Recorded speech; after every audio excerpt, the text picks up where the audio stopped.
Hey everybody, welcome back to the Dungeon Dive. Daniel here. All right, today we're going to be taking a look. This will be the first part of a little series here on Dungeons of Infinity, a game created by Jack Sperner. And this is Jack's first game, and that shows in both the good and the bad. There is a lot of good about this game, and this is going to be kind of an interesting series because I will be straight up honest with you guys right now.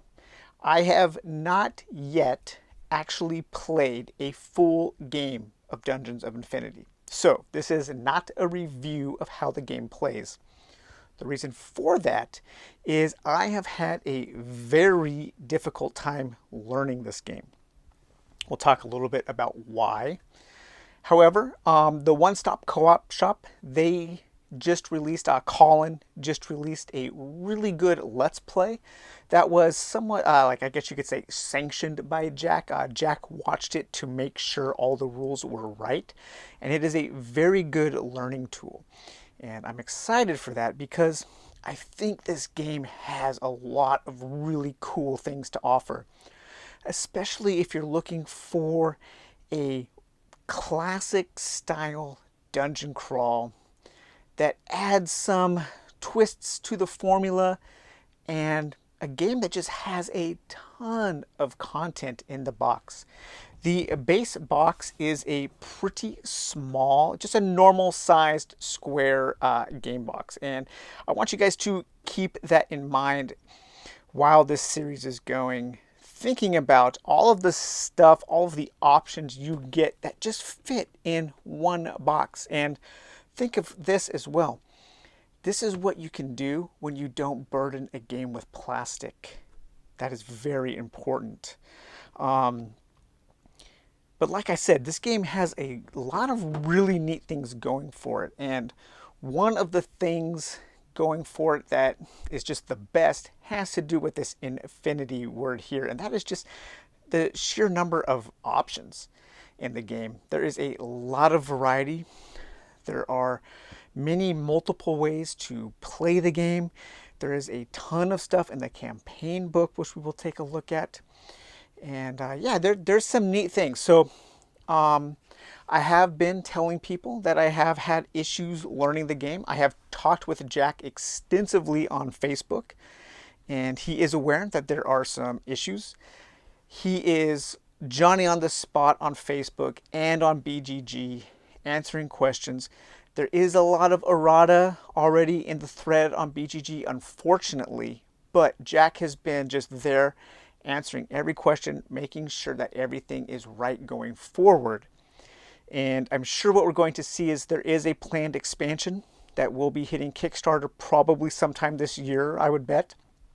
And I'm pretty sure we are going to see a second edition and maybe an upgrade pack for first edition that is going to address a lot of the rules issues and things that people have found. And once that happens, I think we are in for just a fantastic game. It's already a good game from what I can tell. It just has some issues with some of the documentation and cards and that kind of thing. But it's like almost there. You know, it's like 90% there. That 10% that's probably going to push it over the edge with second edition, I think is going to be a really fantastic thing. So if you're wondering if whether you should buy a copy now, there are going to be copies available on Miniature Market, or you should wait. Unfortunately, right now, I would say wait for second edition.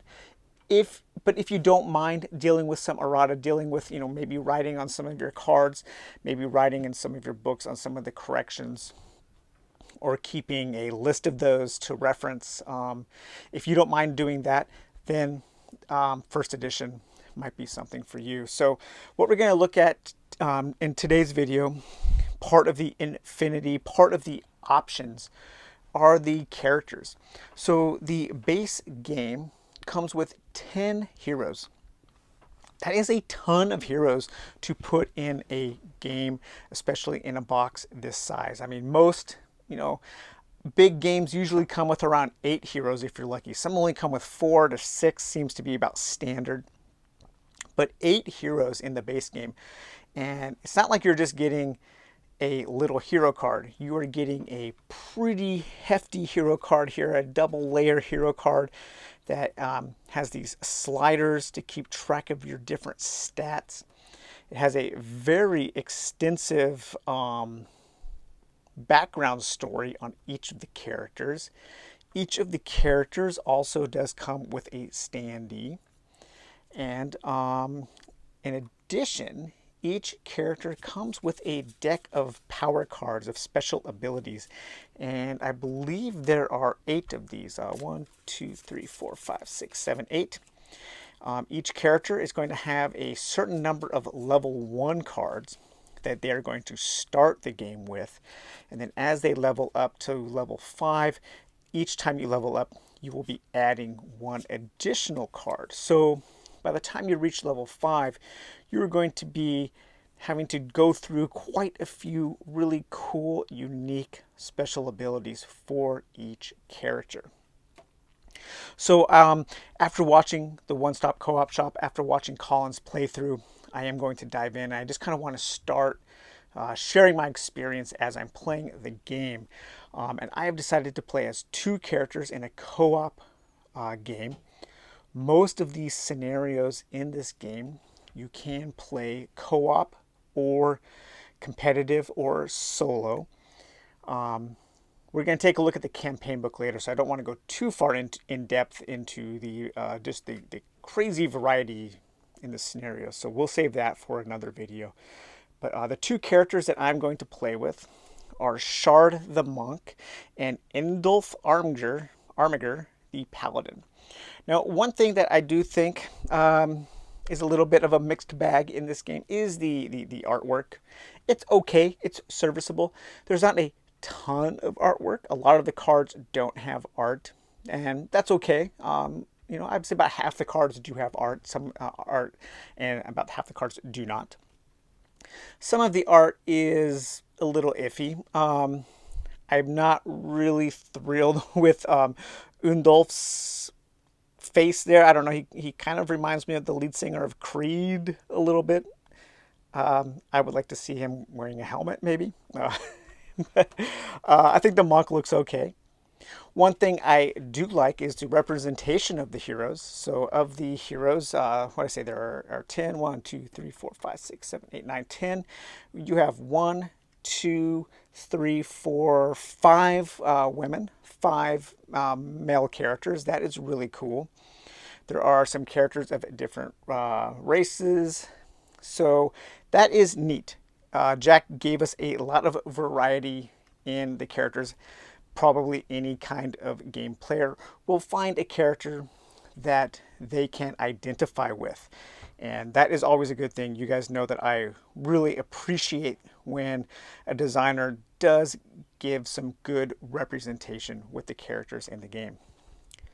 So here we're going to take a look at the Monk Shard. Along the bottom, you are going to have your different slots where you can equip items. And you're going to have some icons. And those icons are going to tell you what you can equip in each slot. So the monk can actually not use weapons. So he can only equip shields in the left or right hand.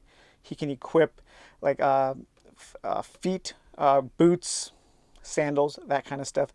And he can equip body armor that has those 2 icons. So when you get gear, when you get equipment, you're going to want to match those icons.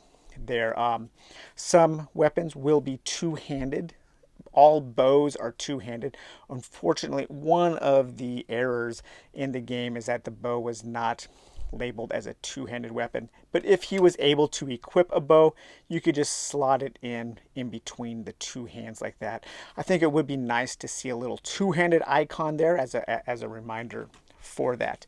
But as you can see, he could equip this shield because that shield icon does match. And then there are some different kinds of armor. So he could equip this thick robe because of the robe icon there, kind of like the light armor. So that is how you deal with weapons.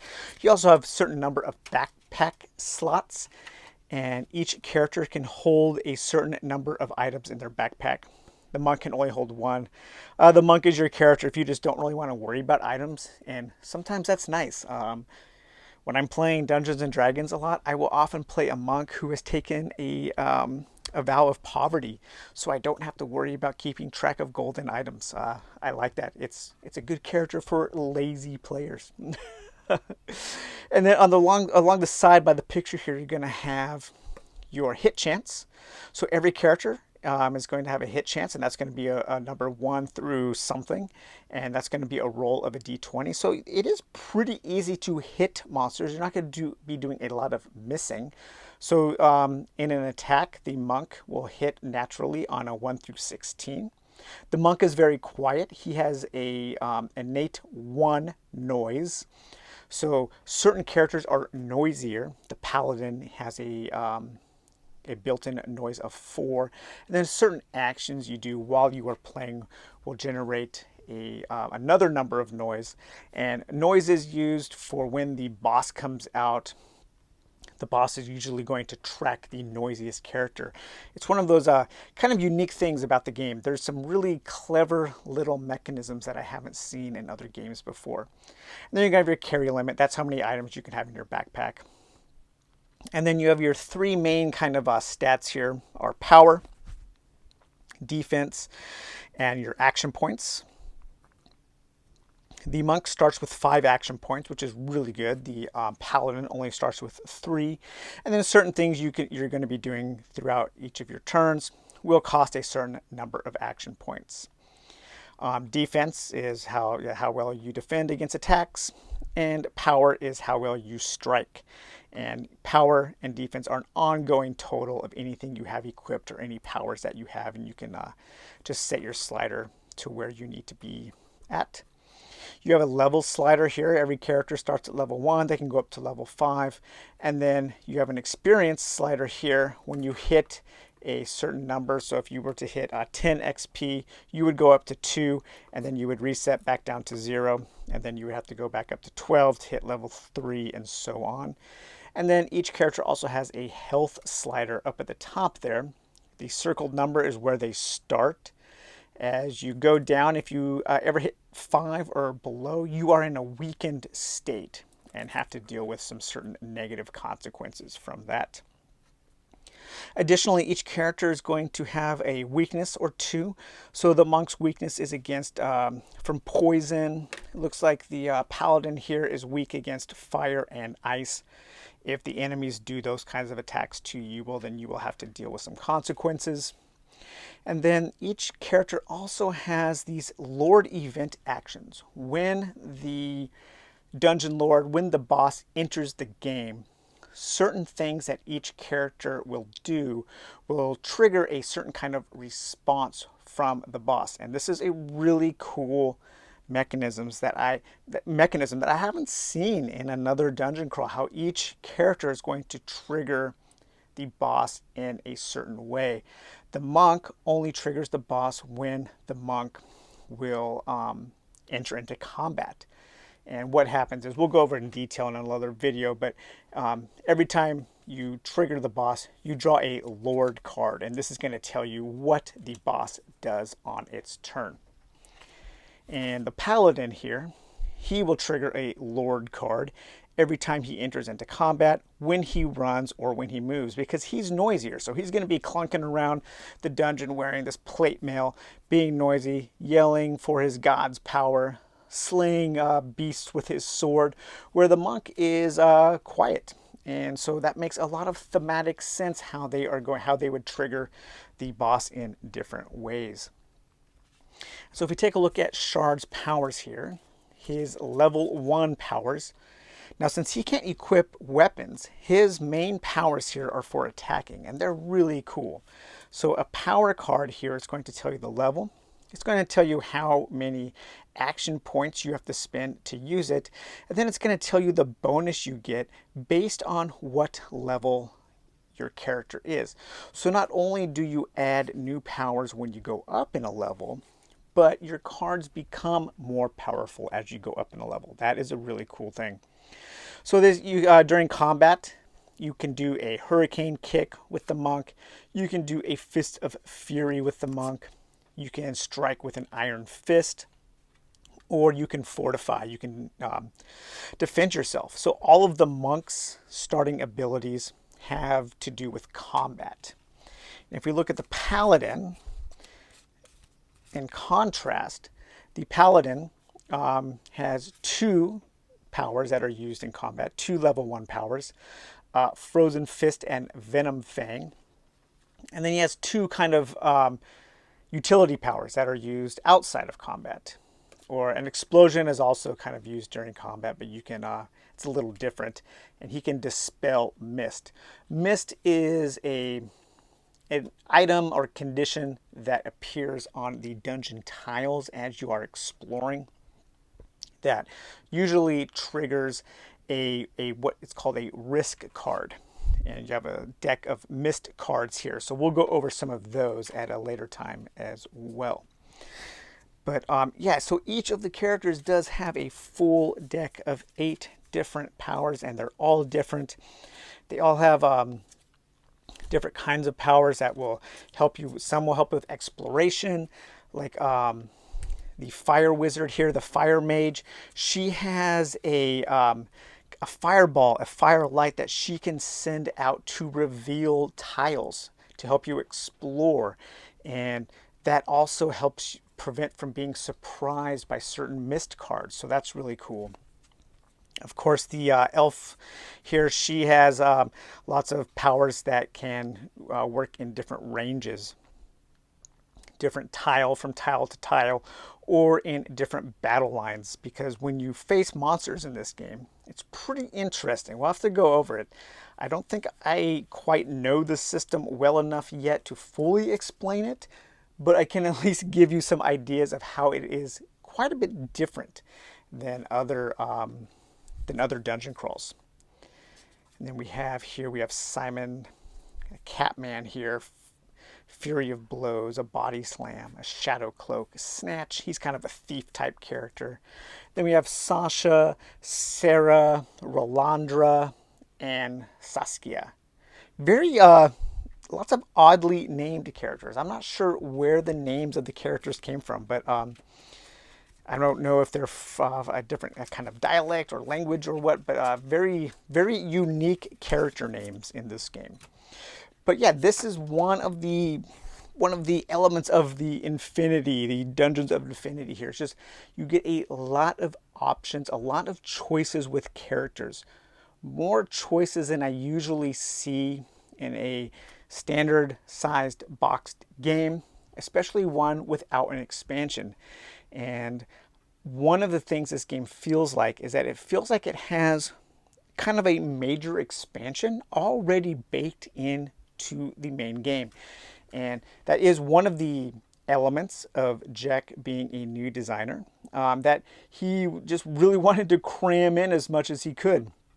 And that's one of the good elements. That's one of the things that we benefit from him being a novice designer, is that he wanted to, this is his kind of dream game, and he wanted to give us as much as possible. So next time, we'll probably take a look at some of the documentation, talk a little bit about the troubles I have with the rules, but then we will also offset that negative with a look at the campaign book, I think. And I think you guys are going to be really surprised at just how robust the options are when you're dealing with the standalone scenarios, the mini campaigns, and the absolutely huge narrative campaign that all comes in this one base box for Dungeons of Infinity. So, all right, guys, I hope you enjoyed taking a look at some of the characters in this game, and I will be back probably tomorrow with the next part in this series. So take it easy. Bye-bye.